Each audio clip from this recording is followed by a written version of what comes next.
first thing I'ma say, all the words inside my fired up and tired of the been, oh, ooh, the things have been, oh.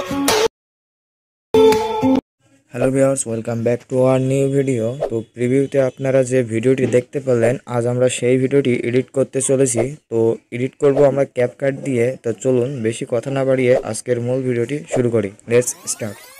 প্রথমে ক্যাপকাটটি open করতে হবে, তারপর import new প্রজেক্টে click করে এখান থেকে আমাদের 10টি ভিডিও সিলেক্ট করতে হবে। যেহেতু আমার কাছে 6টি ভিডিও আছে, সেহেতু আমি 6টি সিলেক্ট করে নিচ্ছি।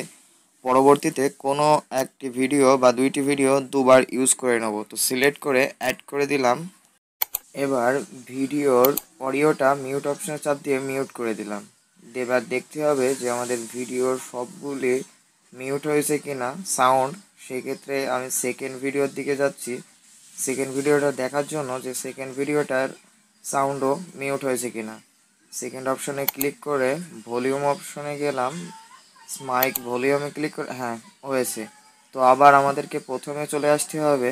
ভিডিওর প্রথমে আসার পর রোটো অপশানে যেতে হবে। রোটো অপশানে যাওয়ার পরে ইউটিউব সাইজ সিলেক্ট করে ওকে করে দিতে হবে। এবার ওভারলিতে ক্লিক করে অ্যাড ওভারলিতে ক্লিক করে ডিসক্রিপশন বক্সে থাকা লিঙ্কটাতে ক্লিক করে যে ভিডিও থাকবে ওটি সিলেক্ট করে দিয়ে ফুল স্ক্রিন করে নেব। তো একটু ফুল স্ক্রিন করে নিলাম। ফুল স্ক্রিন করে নেওয়ার পরে এবার আমাদেরকে যেতে হবে কাট আউটে ক্লিক করতে হবে। তো কাট আউটে ক্লিক করার পর ক্রোমা কি, এখান থেকে আমাদের যেই ডট ফোটা যে ফোটাটা, ওই ফোটাটা আমাদেরকে সবুজ চিহ্নের ওপরে নিয়ে যেতে হবে। তো সবুজ চিহ্নের ওপরে নিজে এখান থেকে ইনসাইটে এখান থেকে আমরা 15 মতন করে দেবো। সাইজ 15 মতন করে দিয়ে শ্যাডো অপশনেরটি 100 করে দেবো।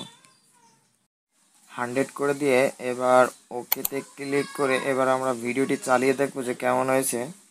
তো দেখতেই পাচ্ছেন আমাদের ভিডিও মেক করা প্রায় কমপ্লিট। এবার আমাদের আর অল্প একটু কাজ আছে, সেটা শেষের দিকে। এবার আমরা যে ওভারলেটি অ্যাড করেছি, এর যে অ্যানিমেশনগুলো দেখছি, আমরা প্রতিটা অ্যানিমেশনের শুরুর দিকে যাব। তো এই ভিডিওর এই পর্যন্ত শুরু, এখানে আমরা এসে মূল ভিডিওটি স্লাইড করে রাইট সাইডে একটু ডিলিট করে দেবো। তো এটার কাজ শেষ। এবার এই ভিডিওর অ্যানিমেশন কোথায়, এখান থেকে শুরু।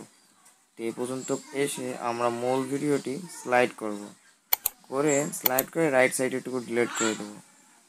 দেওয়া হয়ে গেলে আমরা আবার পরের অ্যানিমেশন শুরু কোথা থেকে সেটি খেয়াল করব।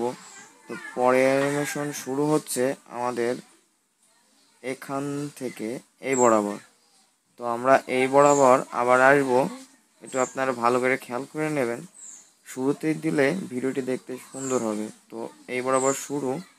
তো এই শুরু পর্যন্ত এসে আবার মূল ভিডিওটি সিলেক্ট করে রাইট সাইডেটুকু ডিলিট করে দেবো, যাতে আমাদের প্রত্যেকটা অ্যানিমেশন শুরু হওয়ার সময় যাতে আমাদের নতুন একটা ভিডিও আসে। এটি আসলে প্রতিটা অ্যানিমেশনে আলাদা আলাদা ভিডিও থাকলে আমাদের ভিডিওটিও দেখতে সুন্দর লাগবে। তো ওভারলিতে যে কটা অ্যানিমেশন আছে, প্রতিটা অ্যানিমেশনে আপনারা আপনাদের মতন করে ভিডিও সেট করে নেবেন। আমি 3টে দিয়ে দেখালাম, যদি বুঝতে না পারেন তাহলে আবার একটু ব্যাকে যেয়ে দেখতে পারেন। তো আপনারা সব কটা অ্যাড করে নিয়ে নেবেন। আমি অ্যাড করে নিয়ে ব্যাক আসছি।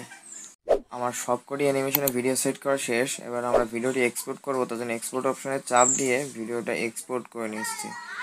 তো ভিডিওটা এক্সপোর্ট হয়ে গেলে ডান অপশনে চাপ দিয়ে ভিডিওটা সেভ করে নেব। তো এবার আমরা গ্যালারিতে যাব।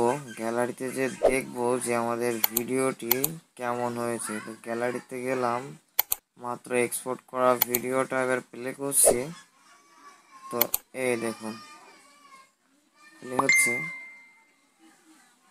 দেখতে পাচ্ছেন আমাদের ভিডিওটা খুব সুন্দরভাবে প্লে হয়ে গেছে। যেহেতু আমরা প্রত্যেকটা অ্যানিমেশন আলাদা আলাদা ভিডিও সেট করছি, এই জন্য আমাদের ভিডিও লুকটাও একটু সুন্দর হয়েছে। আপনারাও যদি প্রতিটা অ্যানিমেশনে আপনি আলাদা আলাদা ভিডিও সেট করেন, তাহলে আপনার ভিডিওটি দেখতে অসাধারণ লাগবে।